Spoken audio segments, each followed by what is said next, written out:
a notorious paedophile and killer who terrorised Melbourne in the late 80s and early 90s. They've never found the man they call Mr. Cruel, who's believed to have murdered 13-year-old Karmein Chan and attacked at least 3 other schoolgirls. This is gonna get really graphic, so click out now if you're sensitive to topics like this. Mr. Cruel would stalk his victims for months, memorizing their schedules in order to plan his attacks. He would break into these families' homes in the early hours of the morning. He was armed with a knife and a handgun, and he would wear a mask to conceal his identity. He would also cut the phone lines of his victims. August 22nd, 1987. In Lower Plenty, around 4 a.m., he tied up both the hands and feet of the parents, locked them in the wardrobe, and brutally essayed their 11-year-old daughter for hours. During this, the younger son in the family was tied to the bed and forced to watch in terror. December 27th, 1988. In Ridgewood, around 5 a.m., he broke into a home, bound and gagged the parents, and demanded their money. He then grabbed their 10-year-old daughter named Sharon, put duct tape over her eyes and a ball gag in her mouth, and abducted her. And he actually addressed her by her name, which is really alarming because, like, how did he know her name?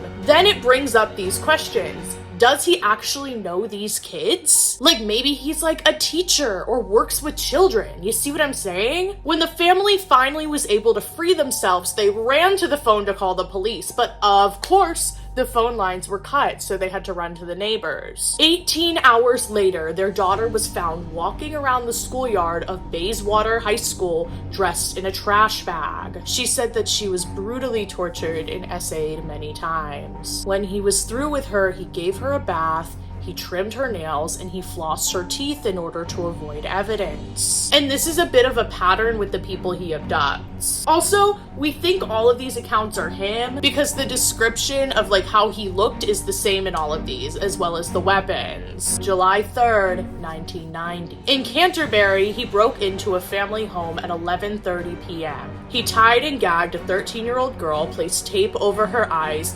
disabled the phone, and searched the house for money. He abducted the girl, essayed the girl for 50 hours, and then drove her to another house and essayed her for 50 more hours before releasing her at a power substation in the suburb of K-E-W. Q? Must have been an awful 4th of July. On April 13th, 1991, in Templestowe, he broke into a family home around 8:40 p.m. He abducted 13-year-old Karmein Chan. Karmein? Girl, what? It's literally Carmen. Who went to the same school as the Canterbury victim, which kind of works with my theory about this could be a teacher or someone who works at a school. Obviously, that's horrible, but I mean, that's my thought. She was home alone with her siblings when this happened, and when he broke in, he took the siblings and he locked them in a closet. When her father came home and realized what happened, he put out a $300,000 award to anyone who was able to return her to him, and he involved the police, but she was never found again. Which is interesting because in these other cases, he brings them back. But maybe he saw the reward and he thought he decided he was gonna like spite them. I really feel like that's what it is personally. Because let's be honest, he probably had more attacks. Usually people don't start with like breaking into someone's home and like bounding and gagging everyone involved and like brutally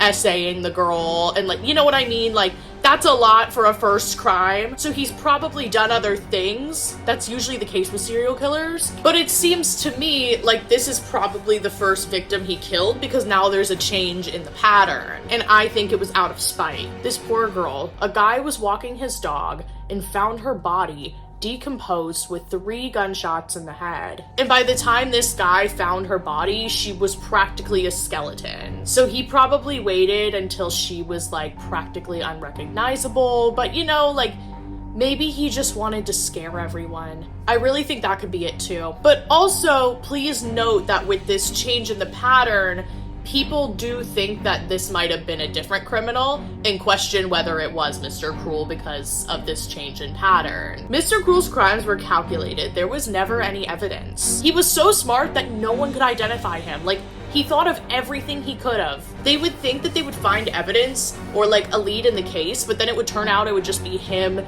giving them misinformation in order to throw them off. The police had narrowed it down to 30,000 suspects. They questioned 15,000 of those people, and every time they'd get a lead, it would die off. There's also a possibility that he videotaped or photographed these attacks and collected them as a keepsake. These attacks obviously instilled fear into this community. They started to assemble task forces and working with the police. Like, the whole community was invested in trying to take this guy down, and they never could. Like, even after searching thousands of homes, interviewing thousands of suspects, his identity remains unknown. And part of me is like, wait, but maybe he's from another town. But then that doesn't work with my teacher theory. This remains to be one of Australia's most notorious, infamous, unsolved mysteries. The scariest thing to me is that he's still out there. They never found him. He's probably like retired at this point. Let me know what your theories are and what you think. And interact with this video if you want an update in the case, because I think I found something that could be a lead. Bye!